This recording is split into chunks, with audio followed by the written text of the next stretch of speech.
I picked this up from organicpricebooks.com. Make sure to use code GemMint to save $2 every time. What's going on, everybody? GemMint here, and today we're going to do a review of the Berserk Deluxe Edition number 13. I can't believe that we've come this far. It collects volumes 37, 38, and 39, which means the next volume will include Kentaro Miura's last work, and I'm still wondering on how they're going to do that. Is it going to be 40, 41, and then 42? We'll have to wait and see, but before that, we're going to jump into here, which is one of my favorite arcs, mainly due to the artwork and Griffith's kingdom coming to fruition. And as you can imagine, going forward, there are going to be spoilers here. But before we jump into this review, I want to remind all my statue collectors out there that we are doing a statue auction over on Whatnot. We're going to auction off our Dr. Doom maquette by Sideshow, and we're going to start it at $1. Make sure you're following me over there and bookmark the show because I don't really know what date I'm going to do it yet. It's kind of set up with a temporary time and date, but make sure to bookmark it. And if you haven't signed up for Whatnot yet, use the link in my description. You'll get a $10 credit that you can use anywhere on Whatnot, or you can use it to get one of our exclusive variants that are priced at 10 bucks. So you basically get it for free plus shipping. With that being said, let's jump into this review. All right, guys, here we go. Deluxe Edition Volume 13. Quick look at the spine here, and let's go ahead and get into the contents. So first of all, like all these deluxe editions, we have some posters in the beginning here. So we have Guts. Moving along here, this is a character that we're going to find later on in this volume. Here we have Puck with another elf, and of course Guts again. All right, opening up to the cover page by Kentaro Miura. And then here we have the volumes 37 through 39, starting with 37. Quick biography on the main characters so far. And we pick up where we left off in the last volume. We're still in the Fantasia arc, but we're at the end of the Sea God battle. At this point, we're at the end of the battle. We have all the Marrows accompanying the ship. Guts is inside of the Sea God. Now he's in there trying to attack the heart, and its pulse is so loud and pounding that it's making it impossible for Guts to continue to move forward. He's already sustained so much damage from the battle so far. The Berserker armor is literally draining him of all of his life. Guts and Shirke are inside trying to complete the mission here. Here we can see Guts falling out, unable to move forward. Then we hear a singing, so we learn that the Marrows have the power of song, and that's how they fight and dampen the sound of the pulse of the Sea God so that Guts can concentrate and actually defeat him. Here we can see all the Marrows joining together, singing towards the huge Sea God here, and Guts inside of his body with the heart. It's creepy how the heart has a bunch of eyes on it as well. So here we are. Guts is able to stand up with help from the Berserker armor, moving forward towards the heart. Shirke is guiding him, and then here we go, taking a swing with the Dragon Slayer, piercing the heart of the Sea God, and that finally takes it down. Now Farnese escapes, but Guts doesn't show up after the defeat of the Sea God, so now they need some help to try to recover Guts. He's inside of the Sea God still. Luckily, we have a bunch of Marrows in the water that can help locate him. Now at this point, the Moon Boy is still with Casca on the ship, and that's going to play a part pretty soon here. Now Guts is inside of the beast, tries to slash his way open, and more blood pours on top of him. Now he's drowning in the Sea God's blood. Then we get this astral form of somebody. I'm thinking it's the Moon Boy. It's alluded to that it's the Moon Boy who helps guide him out of the blood and towards a safer area of the beast that he can slice through and escape. But here you can see being guided by this spirit. The Marrows are able to take him out of the body, and then here he is, being rescued, taken upon the ship. And you can see the Moon Boy, like they show him for a reason at this point, so hinting at more magical aspects of this mysterious boy. Now we're on our way to Elf Helm.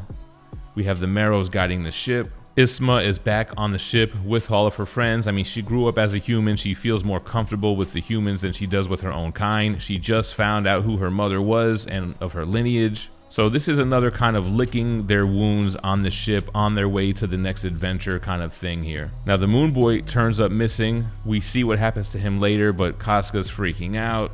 Nobody can find him, but the thing is, he kind of appears as mysteriously as he left. Guts is being tormented by his conversation with the Skull Knight, warnings of using the Berserker armor, warnings on what would happen if he gets Casca to regain her memory and regain her consciousness, and worrying that her wish might not be his wish. A little bit of foreshadowing here. Now here's the Moon Boy. You can see him in the distance by the moon, and what looks like gusts of wind, actually the branches of the World Tree by Griffith's Kingdom, which we'll see more of, but the Moon Boy looking down on the ship and then kind of traveling through here, almost like a wormhole. Amazing art in this volume, man. We really get peak artwork during the final volumes of Berserk here, especially when we get into architecture and landscape and Griffith's Kingdom. Then we have a flashback before the Golden Age arc, learning what molded him and the lessons that he's learned from characters like this right here, from Gambino, the betrayals, and what really molded him to the man that we know now. So this is just a quick story on how he was used to help a prisoner escape. He trusted this prisoner, but he ends up being the bait so that the prisoner can get away, and how this comes full circle later on in war. So now this is another flashback. At this point, Guts is fighting in the army under Gambino, and it's also where we get a little hint that Guts has the ability to see magic and to see fairies as he's locked into this prison here, very reminiscent of Griffith when he was captured before he became Femto. So here we are, we have a little weed, a little flower growing in the cell with a fairy there. Guts staring at it, and he's able to see it. So the king here wants a young Guts to throw in the towel against the fight against his son so that he can prove his son is a warrior.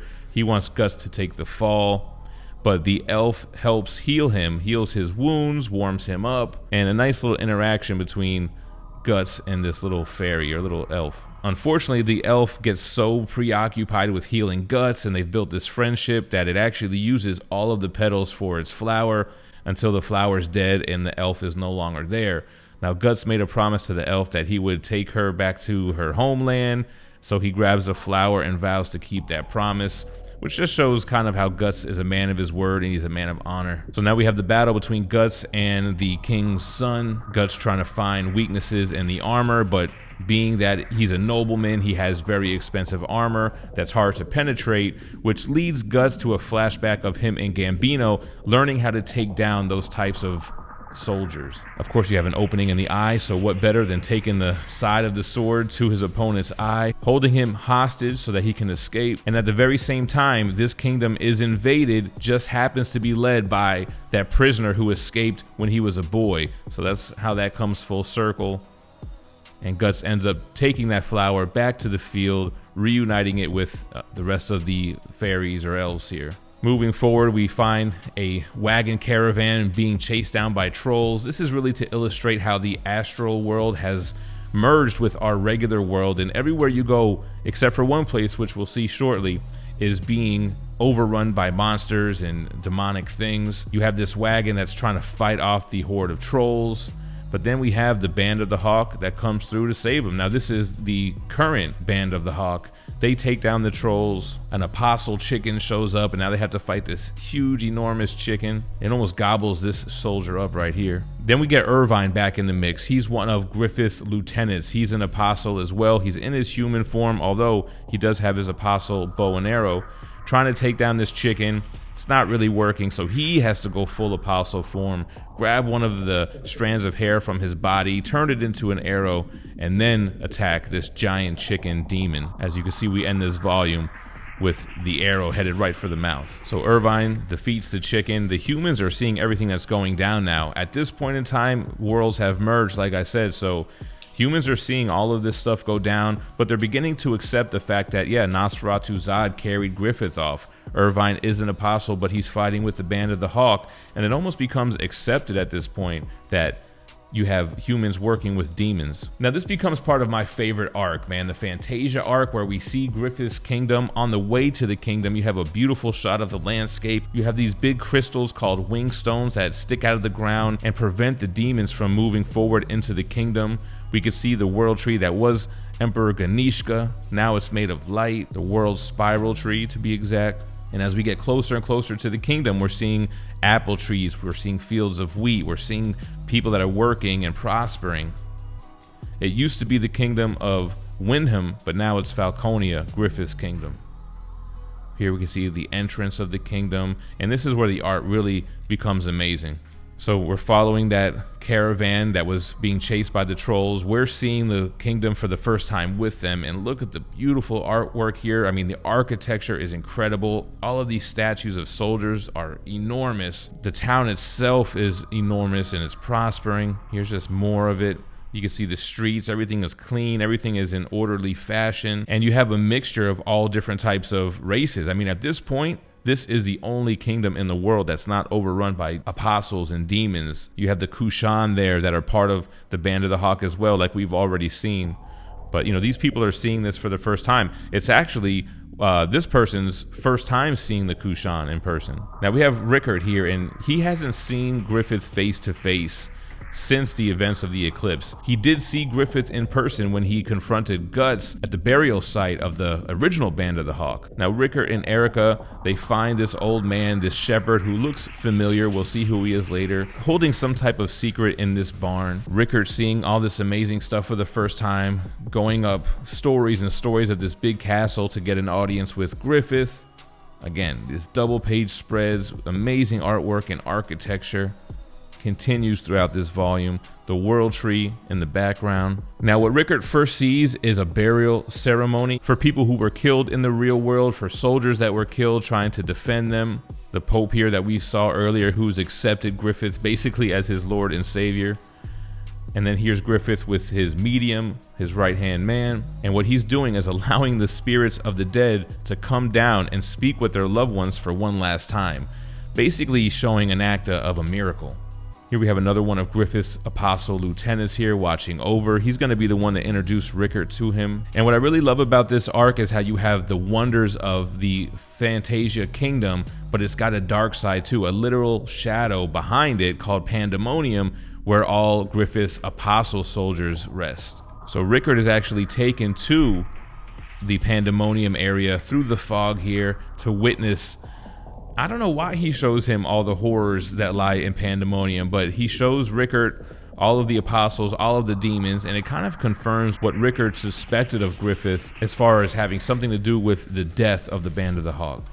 They're engaging in like gladiator type battles here. I mean, that's kind of how they blow off their steam, and that's how they have fun. So a horrifying sight to see for Rickert. He describes it like a scene out of hell. Here we have more scenes just showing the beauty of Falconia outside of the kingdom. What a difference from the rest of the world. So Rickert finally gets his confrontation with Griffith, and what does Rickert do? He slaps him in the face. That's crazy. I mean, right in front of everybody, in front of his lieutenants, who are visibly pissed off from this betrayal. He points out how the shape of the wings from the old crest is different from the new crest of the Band of the Hawk, pretty much saying that he's changed and everything has changed, and decides that he is not going to stay in Falconia, and Griffith lets Rickert walk away. His lieutenant, however, is pissed though. He's literally breaking apart the ledge of the balcony that he's standing on, as this is witnessed by one of the Kushan assassins that we've seen from early on in the series.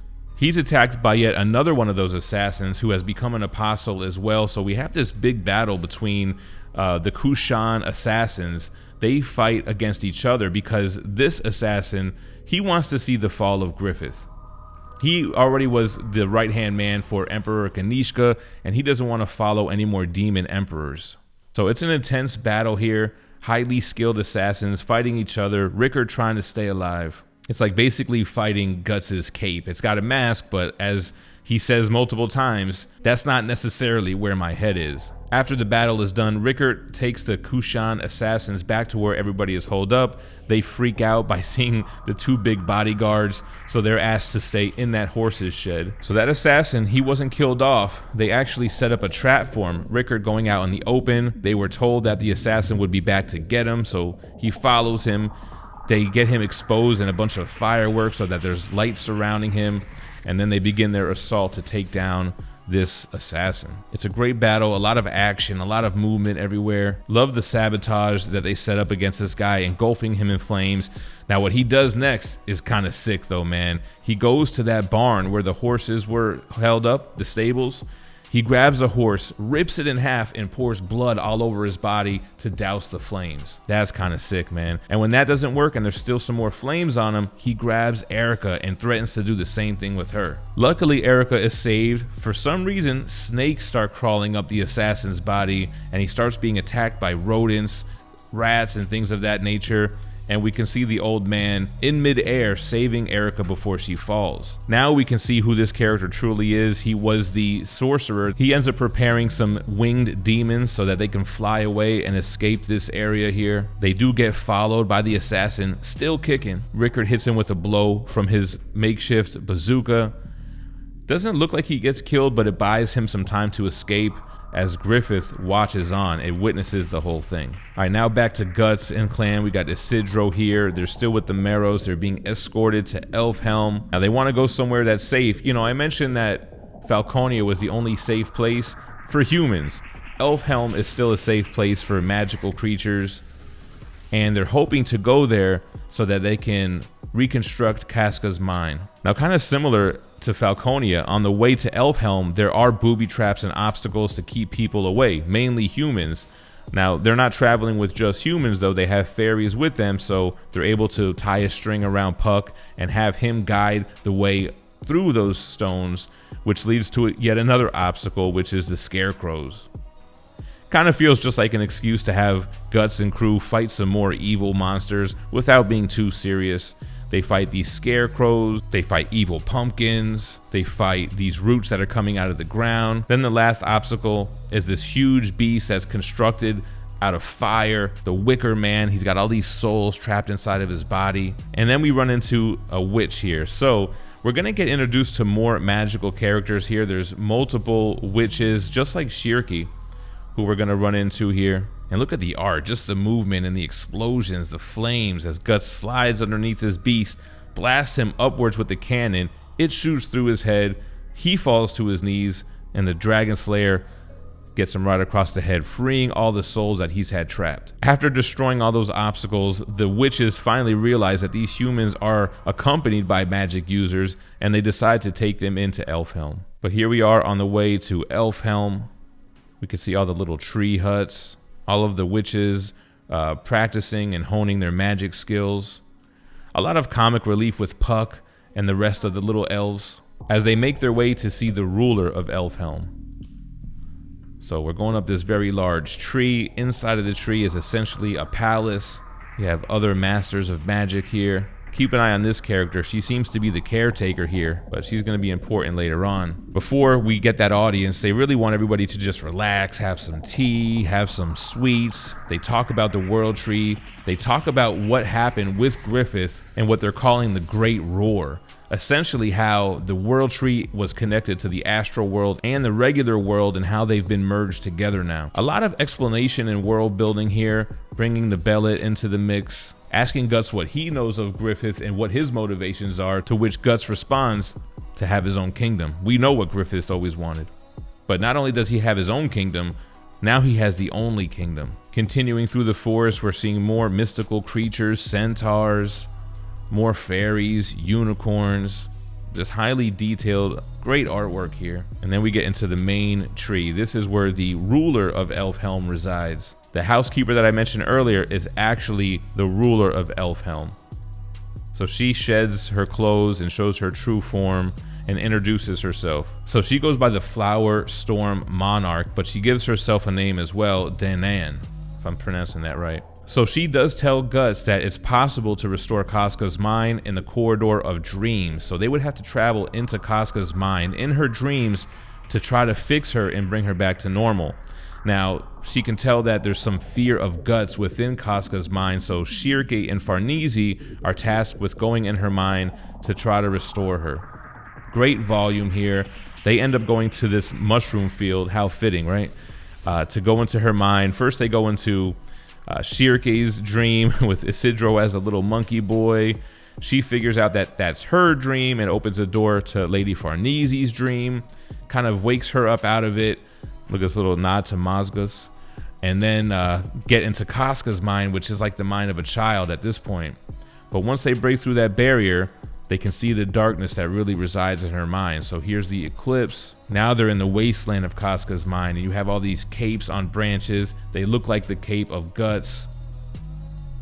As they continue to move forward, they see the black sun, they can see the eclipse, and they see this dog dragging a casket behind him. The dog has a bunch of sticks in him, and they notice that he's missing his left leg. They're noticing the Band of the Hawk crest on the casket, and they're realizing that this is Casca's dream version of Guts and herself. Now some of those cape-like creatures turn into demon bats, and they attack the dog Guts. So Shirky and Farnese begin to help Guts. They remove the spikes out of his back, and they confirm that it is Guts even more by seeing the brand of sacrifice on his neck. So they decide to open the casket to see what's in there, and it's this broken doll with a brand of sacrifice on her chest, right where Casca has it. So they realize this is Casca and her dream. Guts is saddened by this. They even see the little bit of Casca that still remains within there. She's very light and fragile, and they decide to keep her in the casket and try to find the pieces of the doll to put her back together. Very metaphorical, man. It's really quite beautiful, to be honest. So they're moving forward. They're being guided by Danan, and they're trying to find the other pieces of Casca. They're fighting demons on the way, getting a glimpse of memories from Casca, putting together the story, which they really don't know. Her interactions with Guts, with Griffith, with the Band of the Hawk, with the Bellet, with everything. And as they unlock more and more memories, they find more fragments of the doll to bring her together, using more and more weapons that they're armed with to combat these demons. They get closer and closer to putting her back together. Seeing flashbacks of her fighting Guts, of Guts fighting Griffith, of Griffith giving her the sword and telling her to join the Band of the Hawk. Seeing a chandelier in the sky, going back to the ballroom after they've won the 100-year war. We see the flashback to her and Guts in the cave after she falls into the river and he rescues her and keeps her warm. And as hard as it is for Farnese to watch, she sees them fall in love, and she has to realize that these are Casca's memories and her feelings and not her own. So moving forward, gathering more fragments of Casca, unlocking more memories. This volume ends with her almost put back together, and we're not going to see what happens until volume 40. The end of the deluxe edition does give a biography on Kentaro Miura, and it's so sad to see that he's passed away since we've started reading these deluxe editions. We do have some volume cover art in the back here as well. We have the cover for volume 37, 38, and 39. All right, everyone, it's time for the April That Spider-Man Booth subscription box. You get over $100 in retail value. That's 5 comic books, store exclusives, and ratio variants. You get access to monthly giveaways, membership-only store, and of course, 2 exclusive covers limited to this box. You'll receive a copy of The Exiled #1, which is the new Wesley Snipes book on Whatnot Publishing. This one pays homage to Deadpool Kills the Marvel Universe. There are only 300 trade dress in existence, 200 virgins, 200 foils, and 100 medals. The second one is Ninja Funk issue 4 with this beautiful Akira homage, 200 regular editions, 100 foils, and 50 medals. Swing on over to thatspidermanbooth.com and sign up for the subscription box today. We learned so much in this deluxe edition, so much about the world of Berserk, how things work, why things are happening, and I cannot wait to get volume 14. Again, super curious to see how they're going to handle it, and I haven't been keeping up with the chapters online, so after Kentaro's work, I don't really know what's going on next, so very excited to see where they go with this. Let me know what you think about Berserk, about these deluxe editions, about this video in the comments down below, and stay minty fresh. Peace.